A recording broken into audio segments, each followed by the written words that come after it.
আসসালামু আলাইকুম ফ্রেন্ড, আপনার সব কেমন আছেন? আমি তো ভালো আছি। আজকে একটা নতুন ভিডিও নিয়ে চলে এলাম। আজকে সকাল থেকে ভিডিও করছি, এখন বাচ্চা বেলা 11টায়।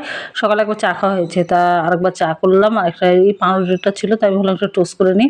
সকালে আর ভাত টাত খাবো না, মেয়ে তো স্কুল চলে গেছে। আর আমি এখানে ডিম টোস্ট করলাম, এই বাটার টোস্ট আর একটা ডিম অমলেট আর চা করলাম। আর কালকে তো আমাদের মুর্শিদাবাদে ঝড় পানি হয়েছে, তার জন্য আজকে আবহাওয়াটা দেখেন কত সুন্দর লাগছে, রোদ উঠেছে, বেশ ভালোই লাগছে। আর ঘরের অবস্থাটা একটু খারাপ হয়ে আছে, ঘরদোর পরিষ্কার করা হয়নি, তো বিছানার চাদরটা আজকে আর কাচবো না, এই চাদরটা আমি ঝেড়ে বিছিয়ে ফেলবো। আর এই চাদরটা যেন অনলাইনে কিনেছিলাম মিশোতে, কিন্তু চাদরটা খুব ভালো, সুতির চাদর, খুব ভালো হয়েছে, দাম অনুসারে চাদরটা ভালো। তাই ওই চাদরটা আমি বিছিয়ে ফেলবো। আর আমি এখন অনলাইনে চাদর কিনি, আর দোকানে টোকানে কিনি না, অনলাইনে খুব ভালো ভালো চাদর পাওয়া যায়, তার জন্য অনলাইনে বেশি কিনি। তাই এখানে দেখেন চাদরটা সুন্দর করে বিছিয়ে ফেললাম, তারপর রান্নাঘর চলে এলাম। রান্নাঘরের অবস্থাটা খুব খারাপ হচ্ছে, সেই সকাল থেকে, সকালে চা খাওয়া, মেয়ে টিফিন নিয়ে গেছে, টিফিন বানালাম, ভাত করলাম, সব মানে কাজের পর কাজ হয়েছে, কিন্তু ঘরটা পরিষ্কার করা হয়নি। তাই রান্নাঘরটা এবার পরিষ্কার করবো। তা সব থালা বাটিগুলো আগে, এঁটোগুলো সব জড়ো করবো, তারপরে একে একে ধুয়ে নেবো, তাহলে ভালো হবে, তাহলে পরিষ্কার হয়ে যায়। আর রান্না, এই থালা বাটি, কী বলে, থালা বাটি মাজার পরে আমি রান্না করতে বসে পড়বো। আর এখানে একদম কাঁঠাল আনা হয়েছে, তাই নুন হলুদ দিয়ে কাঁঠালটা ভিজিয়ে রাখলাম। আর এখানে ডিম সিদ্ধ করতে দিয়েছিলাম, পোলট্রির ডিম একটা আর হাঁসের ডিম 3টে। আমার মেয়ে হাঁসের ডিম খায় না, তার জন্য মেয়ের জন্য একটা পোলট্রির ডিম করেছিলাম।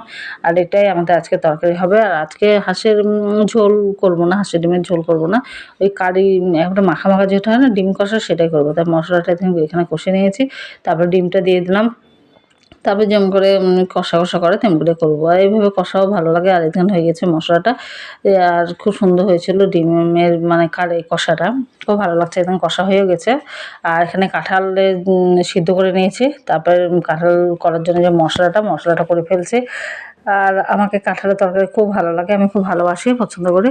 আর এখানে কাঁঠালটা দিয়ে নিলাম, এবার ভালো করে কষে নেবো, তাহলে হয়ে যাবে। আর কাঁঠালটা প্রেসার করে সিদ্ধ করেছি, 3টে সিটি দিয়ে সিদ্ধ করেছিলাম। আর প্রেসার করে একটু সিদ্ধ করে নিলে ভালো হয়। দেখুন কাঁঠালটা হয়ে গেছে, আর একটু করে নেবো, তার উপরে জিরে গুঁড়ো ছড়ে দেবো, হয়ে যাবে। আর ভাত খেতে চলে এলাম। আর কাঁঠাল দিয়ে ভাতটা এত ভালো লেগেছিলো, কী বলবো। আজকে তো দেশি কাঁঠাল ছিল, এই কাঁঠালটা খুব টেস্টি ছিল। আরেকদিন নিয়েছিলাম, অত ভালো হয়নি। আর এই ডিম কষাটাতে ভাত মাখিয়ে খুব ভালো লাগলো। হাঁসের ডিম ভালো লাগে কষা তরকারি, মানে হাঁসের ডিম কষাটা খুব ভালো লাগে ঝোলের থেকে।